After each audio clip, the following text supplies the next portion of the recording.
විශේෂ ප්‍රෝග්‍රෑම් එකත් එක්ක සම්බන්ධ වෙලා සිටින ඔබ සියලු දෙනාම අද අපිට විශේෂ සාඩම්බර සතුටුදායක දවසක්. අපේ ෂෙෆ් ලොයිඩ් ඔබ අපි කවුරුත් අගය කරන අපිට සමීප ෂෙෆ් ලොයිඩ් ජාත්‍යන්තර පිළිගැනීමක් ලබාගෙන තිබෙනවා. ගොඩාක් සතුටුදායක දවසක්. ෂෙෆ් අපිට කියන්න මේ ජාත්‍යන්තර පිළිගැනීම ගැන ඔබට දැනෙන හැඟීම කොයි වගේද? සතුටුයි. ඇත්තට මේ පිළිතුරෙන් අපිට තේරෙනවා ඒ ෂෙෆ් ලොයිඩ්ගේ සතුට පිරි ඉතිරි ගලා එන ආකාරය. ඇත්තටම ෂෙෆ් ලොයිඩ් මේ ජාත්‍යන්තර පිළිගැනීම ගැන අපි ගොඩාක් සතුටු වෙනවා. ඒ ජයග්‍රහණය අපි නිහතමානීව බෙදා ගන්නවා. ඒ ආඩම්බරය අපි සියලු දෙනා ඒකත් එක්ක එකතු වෙනවා. ඉතින් ගොඩාක් සතුටුයි. මේ ආඩම්බරකම් බෙදා ගන්න ඕනේ නැහැ. මොකද ආඩම්බරේ තමසලේ ෂෝ එකට නෙවෙයි ආවේ, ෂෝ එකට නෙවෙයි ආවේ මට. හරි.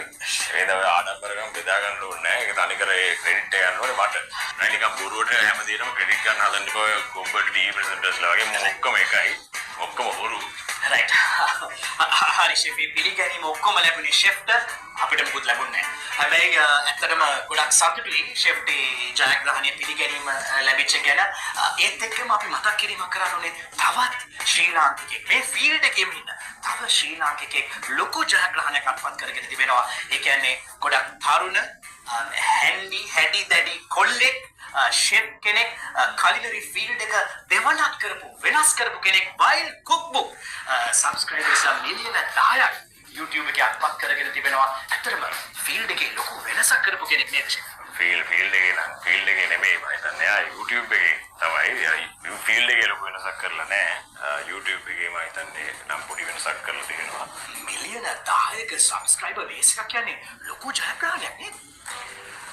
ඔව් ෂේප් ඉතින් අවුල් නැහැ. ලොකු ජයග්‍රහණයක් කියලා කියන්න බෑ. සමහර මිනිස්සුන්ට ලොකු ජයග්‍රහණයක් වෙන්න පුළුවන්. හැබැයි මට නම් ඒක ලොකු නෑ. මට නම් තේරෙන ආකාරයට ඒක ලොකු ජයග්‍රහණයක්.